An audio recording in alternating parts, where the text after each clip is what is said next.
시청자 여러분 안녕하십니까? 김신철 변호사입니다. 요즘 코로나19 사태로 경기가 좋지 않은데요. 건설 경기도 많이 위축되어 있습니다. 그래서 덤프트럭이나 견인차, 트레일러와 같은 대형 화물차 운행하시는 분들께서도 개인회생 문의를 하시는 경우가 많습니다. 오늘은 이런 대형 화물차를 운행하고 계시는 분들이 개인회생을 신청할 때 주의해야 할 점과 월소득 산출 방법에 관해서 안내해 드리겠습니다.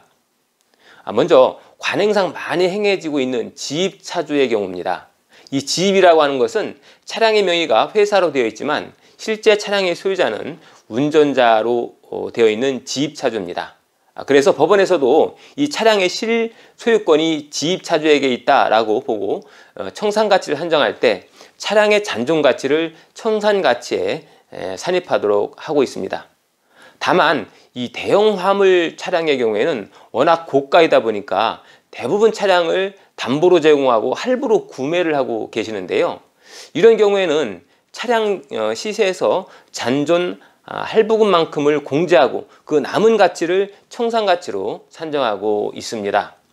자, 그러면 이런 대형 화물 차량을 운행하는 채무자의 경우에는 개인회생 월 변제금을 어떻게 산출해야 할까요? 대형 화물 차량은 매출이 꽤 큰 편인데요. 변제금도 그만큼 높아지는 걸까요? 당연히 그렇지는 않습니다. 화물 차량을 운행하기 위해서 차량 유류비와 고속도로 통행료 그리고 차량의 소모품 교체하는 유지보수비 이런 것들이 많이 지출되는데 이 지출을 매출에서 공제해야 합니다. 게다가 또 대형 화물 차량의 경우에는 차량의 월 할부금 비중이 꽤 큰 편인데요. 이러한 월 할부금 납입 금액도 매출에서 공제해서 최종적으로 남는 금액만큼을 월소득으로 산출하게 됩니다. 예를 들어 매월 평균적으로 1,000만 원의 매출이 발생하는 화물 운행을 하는 경우라면 매출 1,000만 원에서 매입을 공제해야만이 본인의 가용소득이 나오겠죠. 만약 매월 기름값이 300만 원 정도 소요되고 고속도로 톨게이트 비용이라든지 엔진오일 교체 비용 이런 것들이 100만 원가량 지출된다라고 한다면 벌써 400만 원이라는 돈이 매월 지출돼야 합니다. 여기에 차량 할부 대금이 200만 원씩도 매월 지출되고 있다라고 한다면 매출에서 공제해야 하는 지출은 매월 600만 원 정도가 될 겁니다. 여기에다가 또 세금과 건강보험료 그리고 차량의 보수비를 추가로 공제한다면 결국 이 화물 운송업자는 월평균 소득액을 400만 원 이하로 산정할 수 있게 됩니다. 다만 여기서 주의하실 것이 있는데요.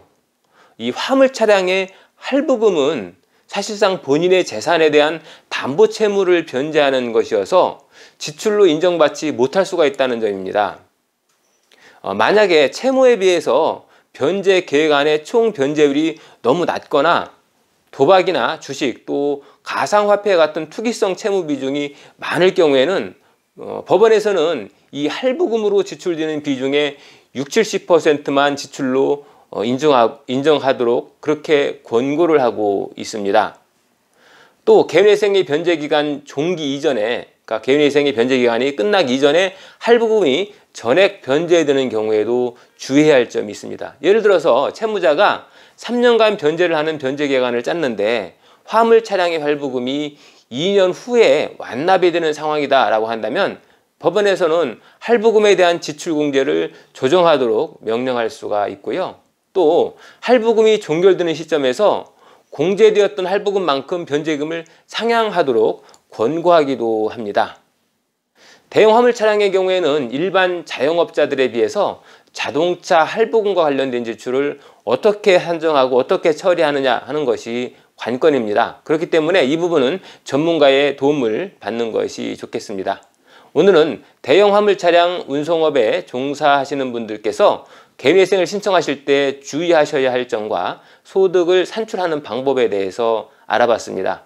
김신철 변호사였습니다. 감사합니다.